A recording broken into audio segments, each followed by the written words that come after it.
Bonjour tout le monde, on se retrouve aujourd'hui pour le déballage de Airborne in Your Pocket, un jeu qui était, je vais dire, quand même assez attendu pour ma part, que j'étais vraiment pas sûr d'avoir. Donc, contrairement à D&D Dice qui est en français, Airborne in Your Pocket est en anglais. Donc, aujourd'hui, on va se faire ce déballage de ce jeu-là qui a été publié par Wordforge Games, qui était une reprise d'une autre campagne qui avait fonctionné mais qui n'a jamais été livrée.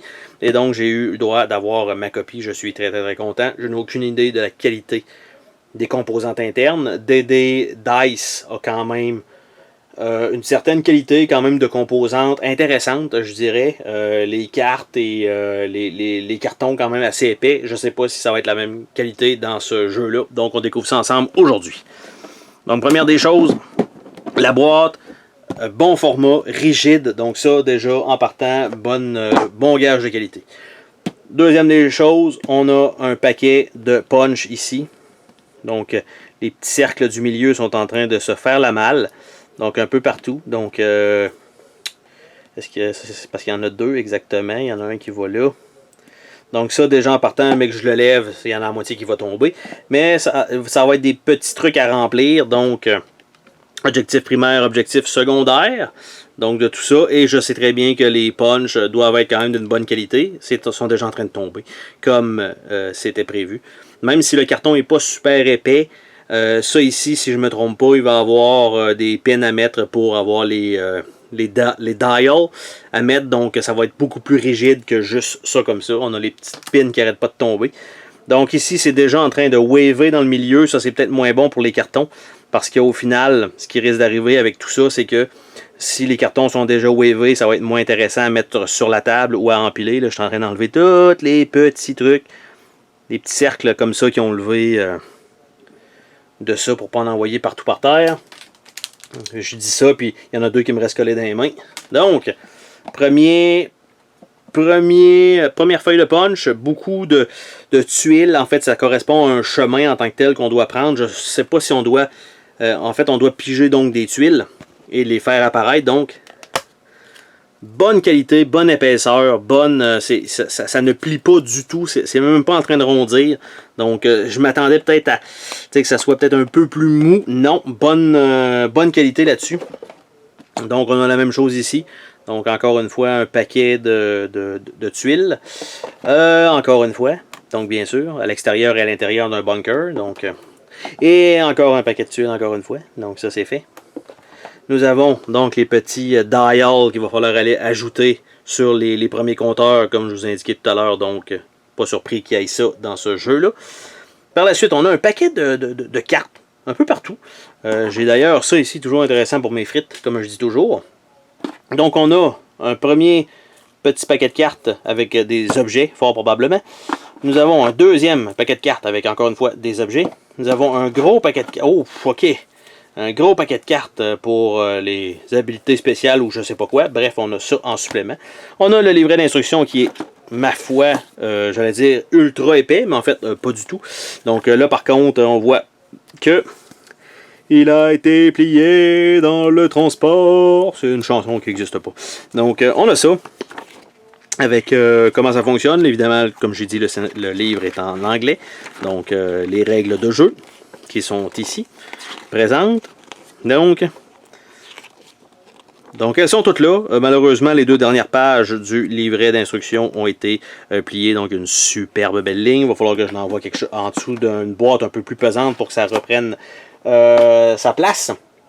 Ça ici, qu'est-ce que c'est? Un livre de référence en noir et blanc, par contre, pour sauver un petit peu. Et chacun des endroits, des événements, des trucs a sa référence là-dedans. Au lieu d'avoir tout le texte sur les tuiles, ben on a un livre. OK. On parle de ça, là.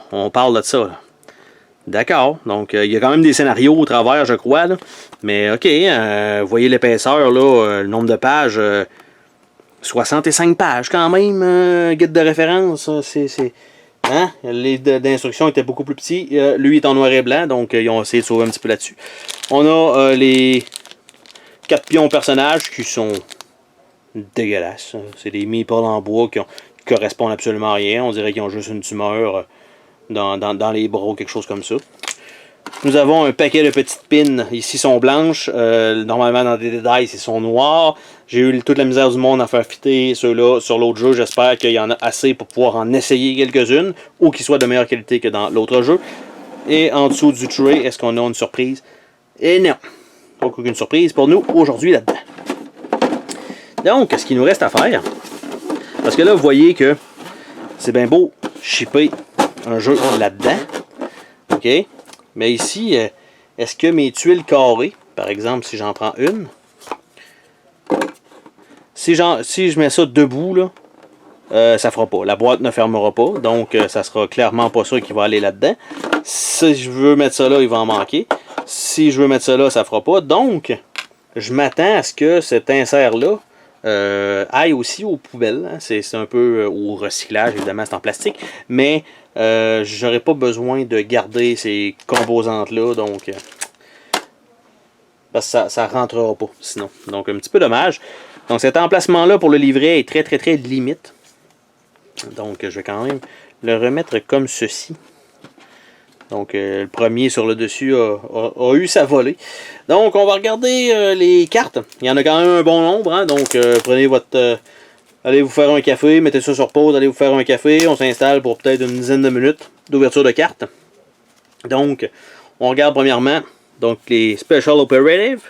On a ça. Donc, on en a un certain nombre. On a les scénarios. Il y en a un certain nombre.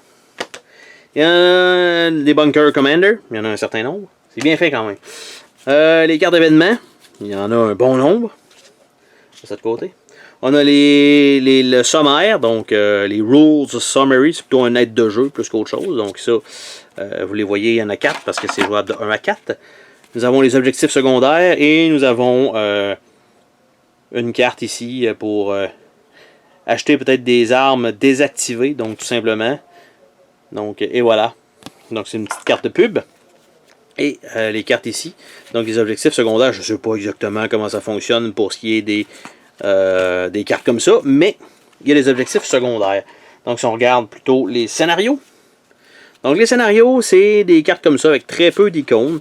Donc, comment ça démarre, qu'est-ce qu'on a besoin de jouer, comment il faut que ça finisse. Donc, tous les scénarios sont inclus comme ça dans l'ordre. Ici, il y a des mentions solo. Donc, je ne sais pas si on doit absolument jouer en solo. C'est probable quand c'est juste un personnage, en fait, qui peut jouer. On a des 1 à 4, on a des 2. Ça prend absolument 2 joueurs. Évidemment, vous pouvez jouer en solo et jouer une de double main, tout simplement.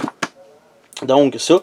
Les commandants de bunker, donc architecte, le File Schreiber, Guardian, Kriegsmarine, Panzer Grenadier, Paranoid, Traitor and Trapper. Donc, nous avons ces cartes-là. Les Special Operative, donc le Commando, donc avec une coupe d'images qui sont là-dessus. Évidemment, chacune des cartes est référencée dans le guide en noir et blanc. Donc, on a quand même beaucoup de contenu, ce qui est très cool. C'est toujours le fun à avoir. Donc, quand on ouvre un jeu et finalement on se rend compte qu'il y a beaucoup plus de stock que prévu et la qualité est là. Donc, ici, ce sont des événements.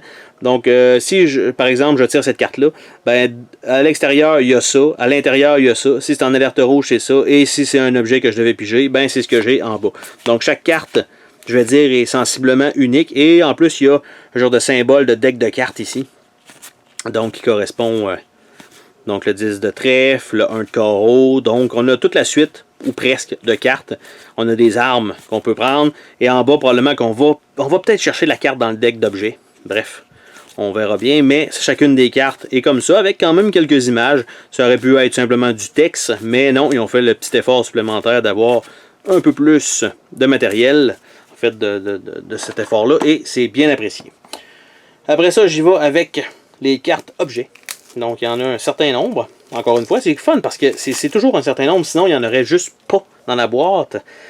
Je me rends compte que c'est un peu con ce que je dis. Donc les cartes d'objets. Les règles optionnelles. Qu'on va mettre de côté. Là, je les ai semi-lancées. Ça a explosé sur la table. On a, encore une fois, des objets en dessous.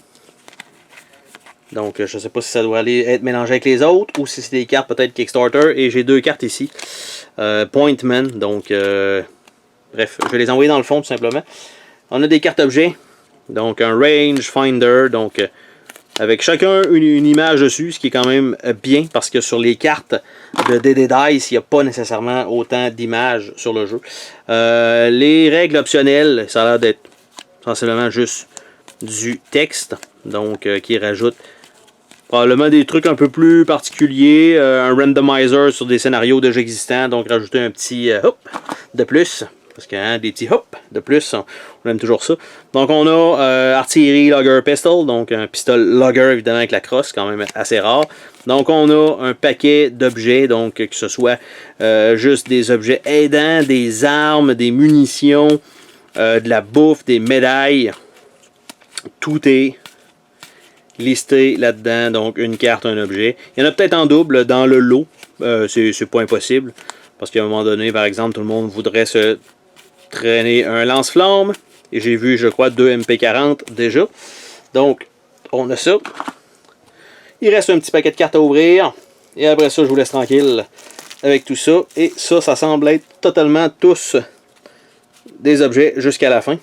Donc, un paquet d'objets. Vous voyez le nombre de cartes qu'il y a, il y en a quand même, hein? Encore une fois, un très gros nombre. Donc des rations. Il a plus l'air d'être du chocolat en fait. Donc une veste flak, un Joker 43. Et là, vous voyez, il y en a quelques-uns qui se suivent qui sont exactement la même arme. Donc on doit évidemment traîner. Donc je suppose que chacun doit faire aussi un kit de départ. Donc les musettes, les grenades de phosphore, stand. Donc là, je vais quand même assez vite parce qu'il y a des cartes qu'on a déjà vues dans l'autre paquet.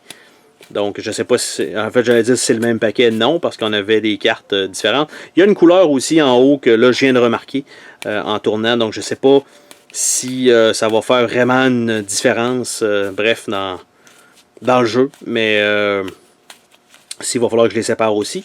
Mais ça en fait quand même un bon nombre, encore une fois. Et si je mets ça là, ben ça va fort probablement se promener un peu. Ici, je peux séparer ça, mettre deux paquets de cartes. Et si je fais ça comme ça, ben ça peut aussi aller là. Donc, ça fait le tour de cette ouverture. Donc, pour Airborne in Your Pocket. Beaucoup plus impressionnant côté matériel que ce que je m'attendais, ce qui est une excellente nouvelle en soi. Beaucoup de cartes encore une fois à sliver. Je sais pas si le jeu est bon ou mauvais. La seule chose, c'est que j'aurais aimé peut-être que le jeu soit en français initialement. Ça aurait été quand même très bien, mais je vais me contenter de cette version anglaise pour ce jeu-là et je vais m'en servir comme version standalone. Sur ce, on se dit à la prochaine pour une autre vidéo. Salut tout le monde! Oh, attends, pars pas de même. Je veux te remercier d'avoir regardé la vidéo. N'oublie pas de t'abonner si ce n'est pas déjà fait. N'hésite pas à laisser un commentaire sur la vidéo, ça me fait toujours plaisir de te lire. Tu peux laisser un petit pouce bleu vers le haut, juste ça, ça fait ma journée. Je t'invite également à visiter mes autres chaînes et à visiter mon Patreon. Merci pour ton soutien.